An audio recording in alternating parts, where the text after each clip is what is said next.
آقا ایداری؟ کمک یکی که از کمک کنه. هر آن ممکنه برای ما هم اتفاق بیفته. تو خیابون، سر کار، داخل منزل، بین همسایه‌ها، شب باشه روز باشه، یه نفر ممکنه جلومون از هوش بره و بیفته رو زمین، بعد ببینیم نفسم نمیکشه. این رفیقم افتاد. نفس میکشه؟ نه. اولین کار اینه که من به 115 زنگ بزنم. همیشه هول میشیم یا در میریم یا میشینیم میزنیم تو سرمون. اما بدونیم هر دقیقه‌ای که از ایست قلبی یه انسان بگذره 10% از احتمال زنده موندنش کم میشه. بعد از 10 دقیقه میرسه به 0. باید بلد باشیم تا وقتی اورژانس برسه یه کاری بکنیم، یه کار حیاتی، نجات جان یک انسان. آقا بلدی چیکار کنی؟ نه بلد نیستم. دلت میخواد یاد بگیری؟ بله. در مواقع ایست ناگهانی قلبی وقتی بیمارتون به شکل شاهد جلوی چشم شما توی منزل یا توی محل کار یا توی خیابون میفته، اولین کاری که انجام میدید پاسخگویی بیمار رو بررسی میکنید. این کار رو با ضربه زدن روی شونه‌های بیمار و بلند صدا کردن بیمار انجام میدید. آقا یا خانم چشماتو باز کن. همین کافی است. احتیاج به هیچ تحریک دردناکی نیست. اگه نه جواب میده نه نفس میکشه، دستتون رو بذارید توی مرکز قفسه سینه. دست مقابلتون رو روش بذارید.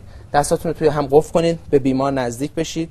کاملا عمود بر قفسه سینه بیمار قرار بگیرید و شروع کنید با سرعت 100 بار در دقیقه ماساژ قلبی رو انجام دادن. آقای اورژانس ما چقدر باید فشار بدیم؟ فشار ما چقدر؟ فشاری که در بزرگسالان انجام میشه 4 تا 5 سانتی متر است. همینجور ماساژ بدیم 100 بار میشه. یعنی دیگه نفس مصنوعی نمیدیم؟ این کار برای بیمارانی هست که دچار ایست قلبی شاهد شدن. بیمارانی که کودک هستن یعنی 1 تا 8 سال یا زیر 1 سال هستن یعنی شیرخواران. افرادی که دچار غرق شدگی شدن، دچار خفگی با جسم خارجی شدن و افرادی که به شکل غیر شاهد بوده یعنی زمان زیادی از ایست قلبیشون گذشته، نباید این کار رو انجام بدیم. برای اونا باید CPR یا احیای قلبی ریوی معمول رو انجام بدیم. یعنی اینکه ضمن فشردن قفسه سینه باید راه هواییشون رو باز کنیم و برای اونا تنفس دهان به دهان رو هم انجام بدیم. 30 بار ماساژ قلبی، 2 نفس. 26 27 28 29 30 و 2 تا تنفس مصنوعی. 30 ماساژ، 2 نفس. 30 بار ماساژ، 2 نفس. همین دفعه کابینت واسه داد بیهو این قلب برمیگه سوختم. فقط 2-3 دفعه که یادم داد سوختم دیگه هیچ متوجه نشدم.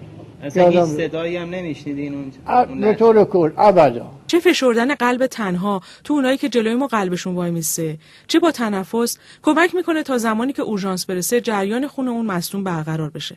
اما احیا رو تا کی ادامه بدیم؟ ببینیم پلک میزنه آب دهنشو قورت میده و شروع میکنه به تنفس کردن، تنفس خود به خودی. این نشون دهنده برگشت جریان خون. اینجا چیکار میکنیم؟ ابتدا از همون سمتی که به بیمار نزدیک هستیم دست بیمار رو به این حالت قرار میدیم.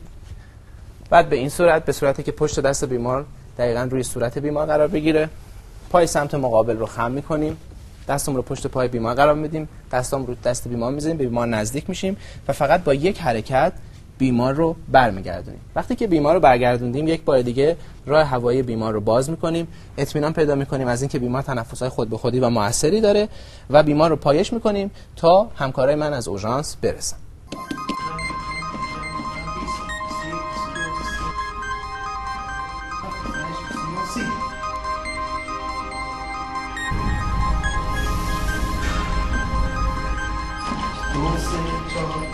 آقای فضیلت‌خواه از تکنسین‌های اورژانس و آقای ایست قلبی هم حالش خوبه.